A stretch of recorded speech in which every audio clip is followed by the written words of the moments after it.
not important. Why do I want is more important. লাইফে কি চাই এটা ইম্পর্টেন্ট না, লাইফে কেন চাই that is more important. Everybody জানে আমার জীবনে এটা হতে চাই, ওটা হতে চাই, ওটা হতে চাই, ওটা হতে চাই, কেউ জানে না যে কেন হতে চায়। আমরা যখন ক্লাস 6-7 এ পড়তাম আমাদের অনেকগুলো চাচা চাচি খালা খালুর আমাদেরকে জিজ্ঞেস করেছিলেন না বড় হয়ে তুমি কি হতে চাও? আমরা বলেছিলাম কেউ ডক্টর, কেউ ইঞ্জিনিয়ার, কেউ পাইলট। ওনারা আমাদেরকে কি বলেন? ইনশাআল্লাহ তুমি মন দিয়ে পড়াশোনা করো তুমি ডাক্তার হবা, ইনশাআল্লাহ তুমি মন দিয়ে পড়াশোনা করো তুমি ইঞ্জিনিয়ার হবা, ইনশাআল্লাহ তুমি মন দিয়ে পড়াশোনা করো তুমি পাইলট হবা। Yes or no? হ্যাঁ, রাইট। আমরা পড়াশোনা করি ঠিকই, হ্যালো, কিন্তু আমরা কি কেউ ডক্টর হয়েছে? যে ডাক্তার চিন্তা করেছিল সে হয়ে গেছে ইঞ্জিনিয়ার, যে ইঞ্জিনিয়ার চিন্তা করেছিল সে হয়ে গেছে সরকারি জব হোল্ডার, যে চিন্তা করেছিল সরকারি জব হোল্ডার হয়ে গেছে টিচার, যে চিন্তা করেছিল আমি হব ওষুধ কোম্পানির মালিক সে হয়ে গেছে ওষুধের দোকানদার। মানে রাইট। যখনই আমাদের চাচা চাচিরা জিজ্ঞেস করলেন তুমি বড় হয়ে কি হতে চাও, আমি বললাম ডাক্তার, ইঞ্জিনিয়ার এবং লয়ার। রাইট। কেউ আমাদেরকে এটা জিজ্ঞেস করে নাই why do you want to become a doctor, why do you want to become an engineer, why do you want to become a lawyer, why do you want to become a pilot? যেহেতু তারা আমাদেরকে জিজ্ঞেস করে নাই আমরা pilot হই নাই, খালাস।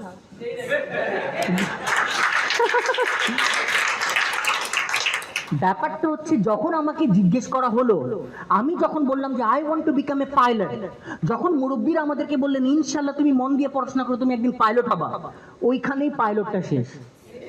যদি ওনারা আমাকে জিজ্ঞেস করতেন why do you want to become a pilot, কেন তুমি পাইলট হতে চাও, তাহলে আমি চিন্তা করতাম, আমি চিন্তা করতে বাধ্য হতাম, আমি আমার ব্রেনের ব্যায়াম শুরু করতাম।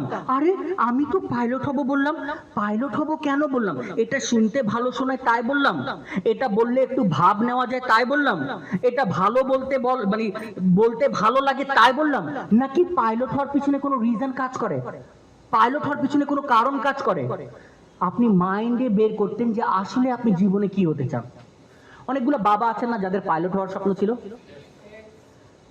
টাকা পয়সার প্রবলেমে বিভিন্ন সার্কামস্ট্যান্সেসে উনি পাইলট হতে পারেননি।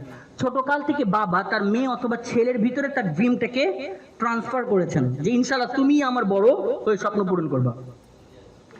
এরকম যদি কোনো কারণ থাকে আপনি ঠিকই পাইলট হয়ে যাবেন। Yes? So what do I want is not important. Why do I want is more important. যে লাইফে বড় হতে চাই ওটা ইম্পর্টেন্ট না, কেন বড় হতে চাই আগে ওইটা বাসে যে ফাইন্ড আউট করুন। যতক্ষণ না ওয়াই বের করবেন আপনি ফোকাস দিবেন কিভাবে, আপনার ফোকাসটা তো আর্টিফিশিয়াল হয়ে যাবে। ইয়েস আর নো? ওয়াইটাকে খুঁজে বের করুন, ড্রিমটাকে খুঁজে বের করুন। আপনি ডিসিশন মেক করছেন না কেন? Because you do not have a dream, you do not have a why, you do not have a reason. So আমার প্রশ্ন হচ্ছে হ্যাভ ইউ ডিসাইড, মানে আর ইউ ডিসাইডেড, মানে আপনি কি আসলে ডিসিশন মেক করেছেন? Have you make any decision? আপনি তো ডিসিশনই নিতে পারছেন না নিজেকে নিয়ে, ফোকাস দিবেন কোথায় থেকে? তাহলে তো সারাদিন সার্কেল অফ কনসার্নেই আপনি থাকবেন, সার্কেল অফ ইনফ্লুয়েন্সের ব্যাপার তো আপনার জানার কথাই না। Am I right or wrong? মানে কথাটা রাইট নাকি wrong? So first circle of influence, circle of concern থেকে বের হতে হবে, আমরা টু মাচ সার্কেল অফ কনসার্নে থাকতেছি। দেন হচ্ছে ডিসিশন নিতে হবে। ডিসিশন নেওয়ার টেকনিকটা আমি আপনাদেরকে জানানোর চেষ্টা করেছি। এটা কি আপনার জীবনে কাজে দিবে? কাজে দিবে রনি ভাই। মোর রাইট আসবে, মোর রং আসবে, বা ইকুয়াল রাইট, ইকুয়াল রং।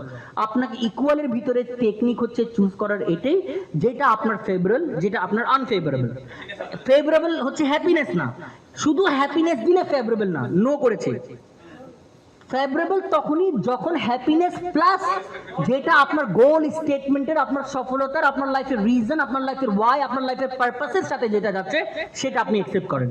যেটা আপনার গোল স্টেটমেন্টের সাথে যাচ্ছে না সেটাকে আপনি রিজেক্ট করেন। এটা হচ্ছে একটা ওয়ে ইকুয়াল রাইটের মধ্যে কিভাবে আপনি বের করবেন।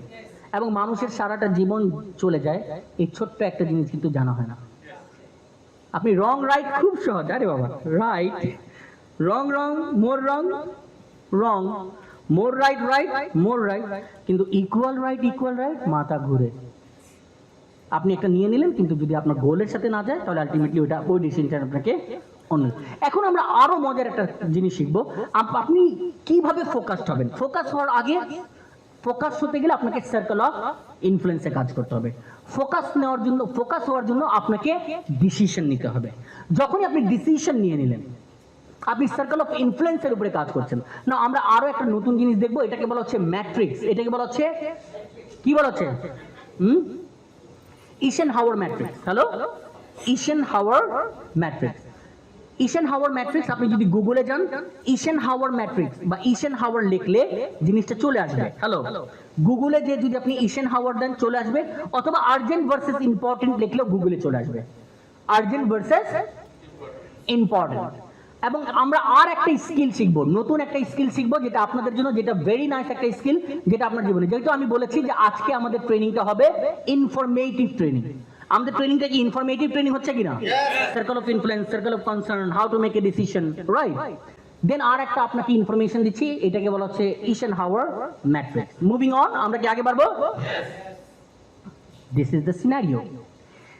ইসেনহাওয়ার ডিসিশন ম্যাট্রিক্স, ডিসিশন নেওয়ার মানে ইসেনহাওয়ার ম্যাট্রিক্সে মেইনলি কাজ করে how to make a decision. যে কোনো কাজ তুমি কিভাবে সহজে করতে পারো, সেই কাজটাকে চারটা ভাগে ভাগ করেছে। একটা হচ্ছে ইম্পর্টেন্ট, একটা হচ্ছে আর্জেন্ট। মানে এই ম্যাট্রিক্স থেকে আমরা অনেকে এই নামেও শুনি, urgent versus important, urgent versus important. আর একটা হচ্ছে not urgent, not important.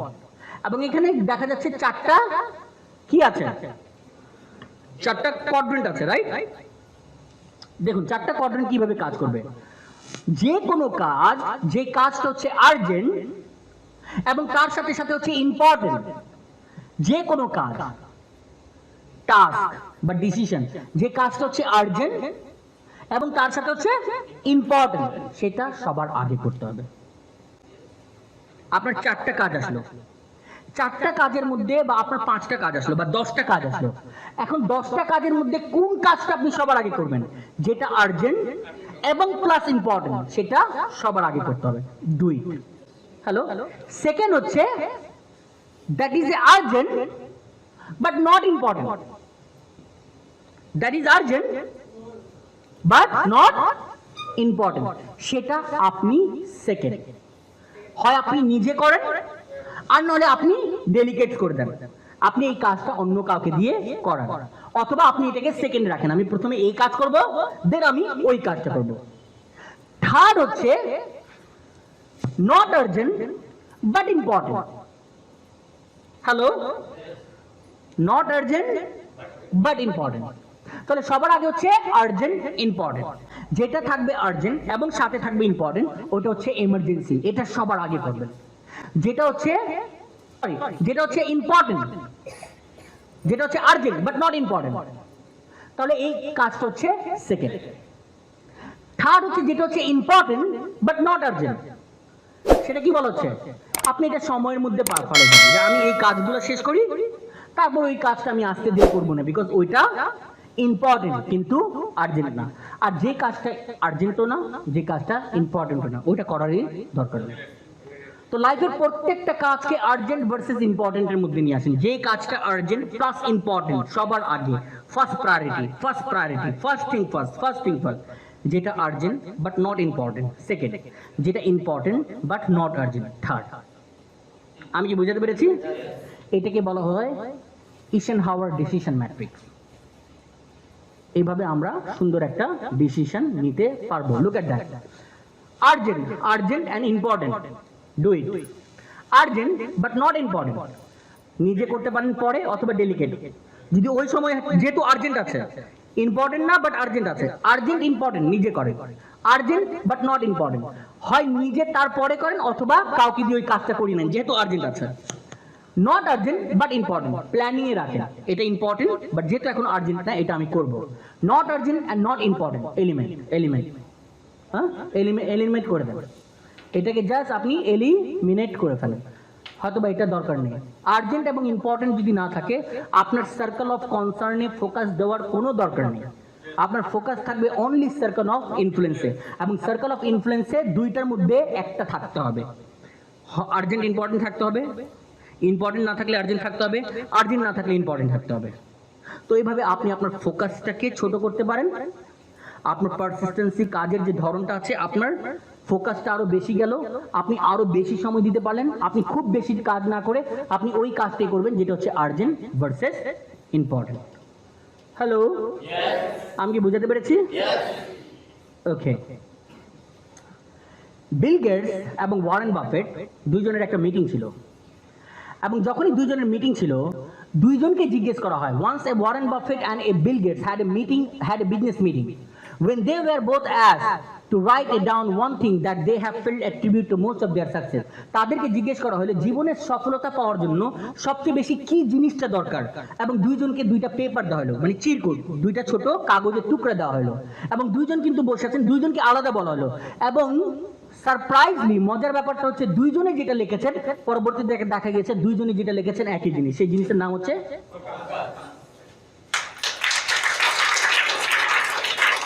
Right. So লাইফে সফলতার জন্য ফোকাসটা খুব ইম্পর্টেন্ট, এন্ড ফোকাসেরই আর একটা নাম হচ্ছে ডিটারমিনেশন, অধ্যবসায়, রাইট। হ্যাঁ, দৃঢ় প্রত্যয় বলা যায়, consistency, persistency, regularity, responsibility. Hello, regularity না এটা, এই যে 10 মিনিটস, কনসিস্টেন্সি ধারাবাহিকতা, পারসিস্টেন্সি, রেসপন্সিবিলিটি, এবং এইটার দরকার। এবং আমাদের জীবনে কেন সাকসেসটা হয় না? বিকজ যে পরিমাণ আপনার ফোকাসটা দরকার। এবং আমি বিশ্বাস করি যে নিউট্রিক গ্রুপ থেকে আপনি যদি আপনার জীবনের সর্বোচ্চ উচ্চ মহলে যেতে চান, হ্যালো, আমার মনে হয় আপনার দুই সেগমেন্ট লাগবে ফোকাসের, একটা হচ্ছে 5 ইয়ার্স আর একটা হচ্ছে 10 years. Because you are here to make your dream come true. আপনার লাইফের যদি অনেক বড় ড্রিম থাকে, অনেক বড় গোল থাকে, so you need a big time. Over the নাইটে you will not have a success. Over the নাইটে শর্টকাট সাকসেস আসবে, যেটা তাড়াতাড়ি আসবে সেটা তাড়াতাড়ি চলে যাবে, যেটা অনেক সময় দিয়ে আসবে সেটা যাবে না, সেটা অনেক সময় থাকবে। Mind it, what you will give you will get back. আপনি একজন আর্কিটেক্ট, আপনি অনেক বড় একটা হাইরাইজ বিল্ডিং বানিয়েছেন, আপনি ইটালি থেকে মার্বেল পাথর এবং চায়না থেকে টাইলস ইম্পোর্ট করেছেন, এবং বেলজিয়াম থেকে গ্লাস, এবং আপনার অনেক বড় একটা বিল্ডিং ঢাকা শহরে দাঁড়িয়েছে, but your high-rise building will collapse one day. আপনার ওই বিল্ডিংটা একদিন মাটির নিচে কিন্তু পড়ে যাবে, যদি না মাটির নিচে স্ট্রং থাকে। সো আমরা সবাই কিভাবে আমার বিল্ডিংটাকে কালারফুল করব, কিভাবে চকচক করব, কিভাবে গ্লাস, ডোর এবং টাইলস, মার্বেল, কেউ কিন্তু আমরা ফাউন্ডেশনে কাজ করছি না। এবং যেহেতু ফাউন্ডেশনে আমরা কাজ করতেছি না, আমাদের সাকসেসটা কিন্তু সাস্টেইনেবল সাকসেস হচ্ছে না। সাস্টেইনেবল সাকসেস কি?